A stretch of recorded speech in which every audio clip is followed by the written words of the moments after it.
here's the other part too. If she doesn't want to be She-Hulk or she just wants to live her normal life, you as a writer have to throw in every obstacle to prevent that from happening in every facet. You can't just have her going to the courtroom. You have to have people wanting to prove themselves by attacking her randomly in the street, and forcing her to like Hulk out and defend herself, and all while she's just trying to, like, I don't know, pick up her dry cleaning or something average, grocery shopping, and all of a sudden like the wall caves in and it's one of the wrecking crew guys like, I'm gonna get you, She-Hulk, and she's like, I'm trying to buy produce. And like that's how you go with a She-Hulk. But no, you can't get that. You have to, I don't know what we're getting. I'm sorry. Actually, on the topic of She-Hulk, Script, I have a question on that because I've seen it. Mr. Chato has seen it. Have you seen the most recent episode of She-Hulk? Fantastic. I have a question because in this most recent episode, Titania was back again. And there was one thing that her return did not answer at all. And I came to think of it when you said, like, oh, you have to stop her living a life at any way you can. Because in the very first episode of She-Hulk, we see Titania knocking her way into the courtroom. Like, she obviously has superhuman powers. She smashes through the wall and does everything. Basically forces She-Hulk to Hulk out to take her out. But Titania doesn't know that Jennifer Walters is She-Hulk. No one knows. So she was just knocking herself into the courtroom. To what end? For what purpose? And received no consequences for it, as far as we could tell. In episode 2, they dispensed with it with one quick news item, done, and she's out. And what? Huh? It's there to be there, and that's not how you write. I would say it's akin to it's there because it's cool, which is a J.J. Abrams thing that he postulated in the late 90s. So there's something that's cool that happens, which is, a villain breaks through a wall and attacks people. Okay, that's cool.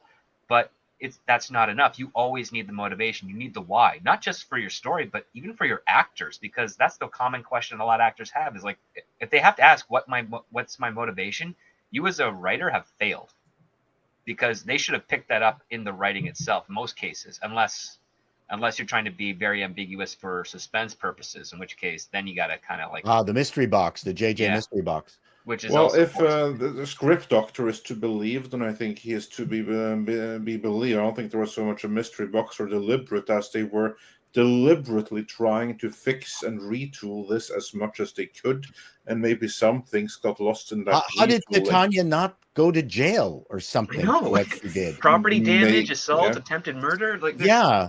And okay, so ignoring that, just from a writing perspective, Titania in episode 5 is what we call in the business a smoking gun. If you show a phone in a shot, it has to ring. Okay? Or smoking phone, we could call it. So she's been set up as someone with superpowers. There's She-Hulk. Nothing happens. And maybe she doesn't have the same strength as She-Hulk, but every villain after a defeat always thinks that they can come back and do it better. They have that ego. Okay, Titania's there. What? Not even arm wrestling? Nothing? Like, I thought, okay, that is absolutely absurd. The other thing that really bothered me in the episode, if we're getting into it from a script doctor said, from a writing perspective and getting it motivated, I believe motivation needs to come from your protagonist, is that when she was in the meeting the superhero fashion designer, who I thought should be Edna Mode, to be quite frank. Or it would have been funny if it was Martin Short. Martin Short would have been fabulous. That would have been even better. But doing Edna Mode. Doing Edna Mode, yeah. Doing Edna Mode from The Incredibles is that he doesn't want anything to do with her because she's not famous enough as a superhero, but her secretary, the person imitating Fran Drescher, just whispers in his ear a couple of things, and then everything is fine. That's easy. That's bad writing. What I think should have happened is that there should have been a super villain incident in his suite, She-Hulk, deals with this individual, rips her outfit, and then he goes, number one, he's thankful that this bad individual has been dispensed with by She-Hulk, so he feels he owes her something, but also sees that, oh my God, you need an outfit that can work as your tiny, teeny, nothing self and your big, beautiful green self. I've got it. Then that motivates it. I mean, that would have been better. That would have, better. to build on top of that, what you make is the villain that's crashing through is one of his clients that wasn't satisfied with his clothing. Correct. That's exactly what I was thinking. Refused to pay the bill. But not only that, it's like he doesn't just do superheroes, he does anyone. He has no discrimination on that. It's all about like the showcase. Like, oh yes, I saw what Thanos wore. I thought that was terrible, but when this big hulking guy came in, I gave him what I would have given Thanos, and it worked beautifully. I'm not paying $10,000 for this. Are you nuts? Exactly. Yeah. Yeah. I thought of exactly the same thing, Script. It would even be funny. Like, that way you could have a why would I pay cameo? for anything? I'm just going to steal it from you. Yeah, you can have a cameo. Yeah. You can have a cameo of like a really flamboyant villain of some kind. Like, for instance, that's where you could have like the Absorbing Man crushing Creel, like gave him like a completely ridiculous outfit, and then later on he meets Titania and they hook up. Because that's what happened in comics. Yeah. Oh, yeah. Absorbing Man gets the outfit where he stops absorbing people so he can actually function properly. Yeah, something like that. But he doesn't want to pay for it. So that would have all made sense to me that she needs to get involved and have an action that causes him to change his mind, not having not Fran Drescher tell him that she's going to be famous one day. Like, it was terrible. Or pretty please, can you make this outfit for us? Please, please, please, please, please. And then on top of that, it's like, who is this nobody for him to even listen to? Well, like, yes. Why would he listen to not Fran Drescher? Mm-hmm. I mean, he doesn't know that she's playing the wife in the True Lies TV show, so like that's not that doesn't matter at this point. Well, and I haven't watched the last few episodes because since Beavis and Butthead drops at the same time, I just opt to go with that instead because I value my health a little bit. But no, all I keep hearing out of this show is it should have been this, it should have been that, and it had so much potential. I remember having this conversation with you guys early on. It's like, and that's what this show should have been.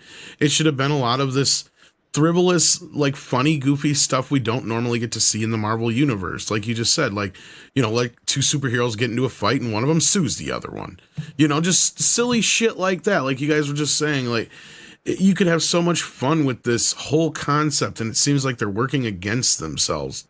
Well, the trademark stuff was such an out of left field. I thought it would have been more inventive if Titania sued her for medical bills because She-Hulk punched her in the stomach. Well, no, she actually punched her in the woman area. Oh, there you go. I read in the lap. The women were talking about how important it was that She-Hulk punched her in her woman area. We'll call it a WAP since Megan Thee Stallion's on there anyway. And I thought there should have been an episode. What it is, it's really fine. Like, it's okay. It's her vagina or pussy or whatever you call it. Baby maker. It's not a bad word. It's not a bad. I know. But it's funnier when a guy tries to avoid it. Oh, well, they could have brought something real in there just for like fun and shits and giggles as well, because during that fight must have been that one presumably. Well, because the actress that plays Titania, like, she came out and said that she really gave everything during the fight scene, so much so that she stretched her butthole. She didn't know that was possible, but she did it, and she went out to the media and said so. I mean, she could have sued She-Hulk for that in the series. Yeah, well, how hilarious would that have been? I can't have kids anymore because of She-Hulk. Yeah. Well, it was a little bit but then serious, she proves that because of her superpower, she can never have kids in the first place. It's like irrelevant. That's the exactly. Yeah. So that's the proof. They could have had fun with all of that, but the only thing that they chose to have fun with, and this episode was written by Dana Schwartz. I noticed that. So the only thing that they chose to have fun with was, again, it was an attack on men, where they brought out like all of these men that she had dated, and the message is that She-Hulk, you need to do better. Like, look at what we women have to deal with. Men, you need to shape up. You need to do better. Look how shit you all are. That was the message of this episode as well. again, it was like an attack on like every bad date that the women in the writers' room, especially Dana Schwartz, ever had, and expressing that on screen and You know taking what? it If the out rest on of every the man show there. was okay, if the rest of the series was okay, I would have accepted. Then it would, then it wouldn't have mattered. You know, making fun of it wouldn't have mattered then. Yeah, but here's like the thing that it. when it's bad, all issues Yes. stick out extra. And I will say this though, with regards to the men that she picked that they describe as bad, they're all muscle brown, they're all effeminate, they're all exactly the opposite of what a good man would be. Like that child oncologist, I'm like, yeah, he's jacked and he's kind of, I guess, attractive, but he has the most effeminate voice for a man of his size and demeanor. It's like it's trying to be soothing when it's not masculine at all. It is the wimpiest type. If you heard that on a phone and the guy was threatening you, you would be laughing. And then when you saw him, you'd be like, okay, I'm a little intimidated, but that looks more like creatine muscles than real muscles. So I'm probably not going to be hurt too much if you try to hit me. And why not have one guy that was actually right for her that she couldn't deal with? Because, oh my God, he might actually be the right guy. And then she has cold feet.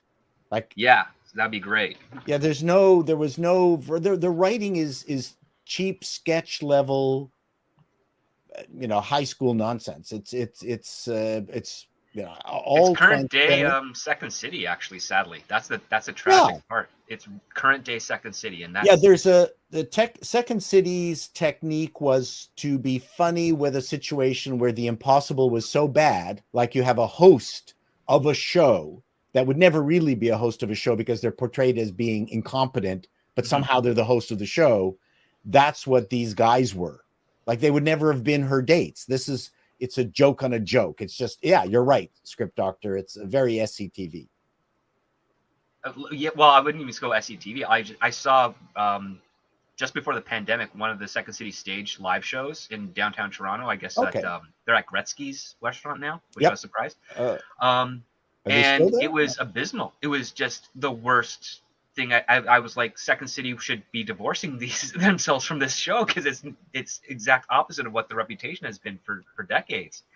But this was apparently the norm. I was learning from some of the people that frequented their stage shows that they do every season. The rules at Second City right now are very strict as to just what you can do and how you can construct the shows. I remember when the Frantics were playing live and we ended our show with, if you loved us, we're the Frantics. If you hated us, we're Second City. Good night. Yeah, that's a great, yeah. Oh yeah, no, I mean that's Canadian discussion. Exactly, but that's the type of stuff. That level of cleverness is lacking in or at least was lacking in that show that I saw and what I've been learning about the current comedy scene going on in the GTA. But you could tell what jokes were important to the writers or the writer of this particular episode. Yes. It was really all about just the girl being too good for the rest of the men. The only thing that kind of had an endearing aspect of it is the fact that Jennifer Walters was disappointed in herself and then disappointed that she's attracted to men but can't seem to find the good one. Like she's not a man hater as a character. Books. That's actually in the comics. Oh no, she's a couple of steps short of being a hussy in the comic books. Like she's attracted to a lot of men in the comic books.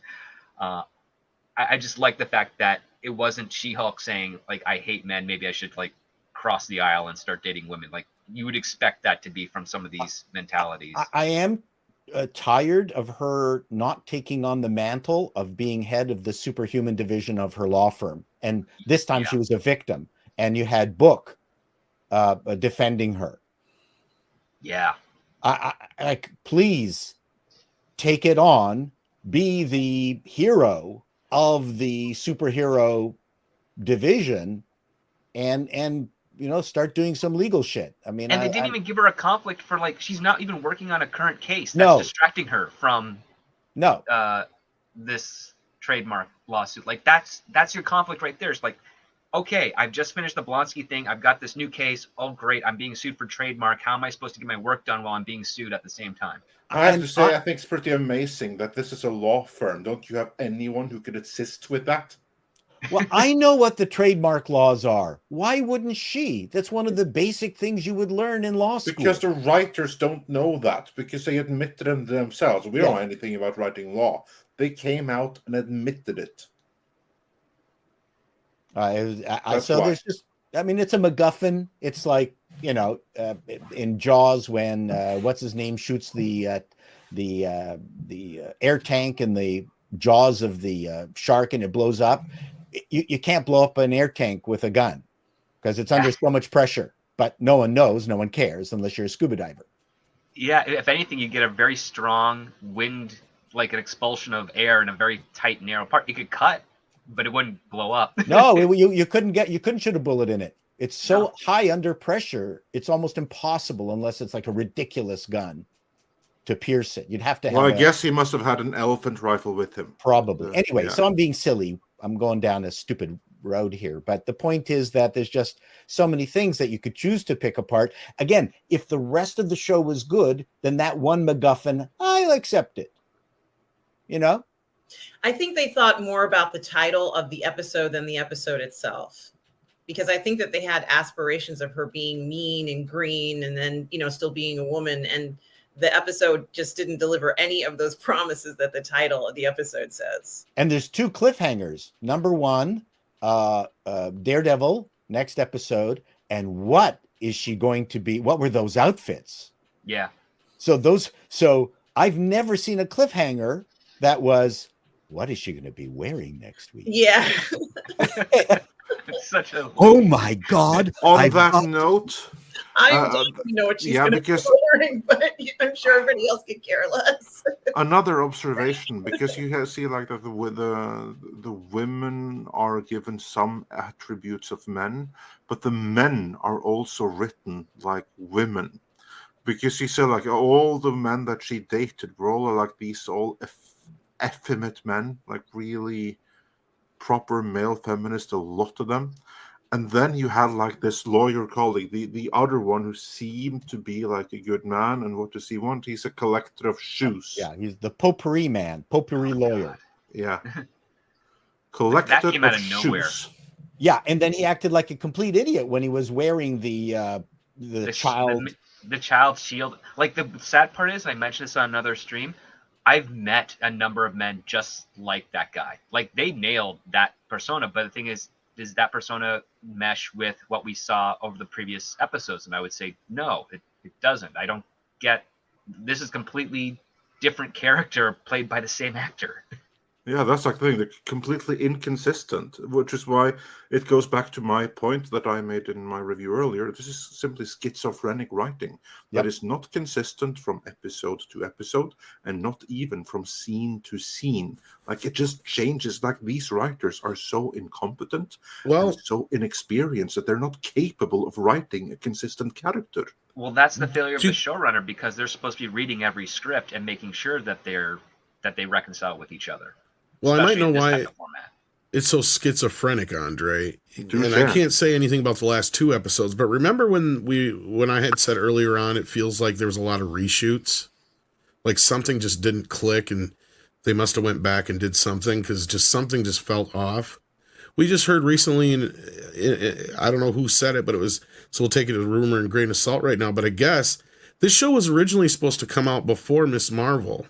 Yeah, the Critical Drinker is one that reported it. I don't know where he has it from, but I trust. I don't know where he got it from either offhand because I can't recall. But the thing is I think that's the case. It sounds like they went back and reshot a bunch of this show, probably for the same reasons, like I said, and that was the same reason they reshot Doctor Strange. Titania just came off as unlikable, probably, and they had to go back and fix some of this shit, and that's probably why it's so fucking schizophrenic. And it's just not matching up. Because at least with Doctor Strange, a lot of that was so the momentum of the story was immediate, as opposed to this, them going back and trying to fix things are disrupting other story flow lines later down the road, I think, is what I'm getting at. And the 3D version of Titania as She-Hulk has made her very wooden. I've talked about that before. That's an unfortunate side effect of how they chose to execute this. Which is funny is how they shot it, because she was on. I've seen a bunch of the footage where she's on set. They even got ramps and stuff for her to walk on, so people aren't constantly looking at the dongle thing on her head anymore, you know. So like she's actually eye leveled with each actor like she's supposed to be as the Hulk. She's standing on these big like platforms and ramps all the time and stuff. So maybe that's part of the reason why it seems so wooden. She's limited on where she can move to and stuff like that. Yeah, I mean, there's an awful lot of just standing around. Same with there is some of the dongle stuff though too. Proper actor and actress, they can act even if they have to stand around without jumping around like clowns. I mean, some of the best scenes ever are of people who are standing relatively still, just showing their emotion. Very true. I mean, again, I'm not trying to give her any excuses, but like at this point, I feel like it's a lost cause. And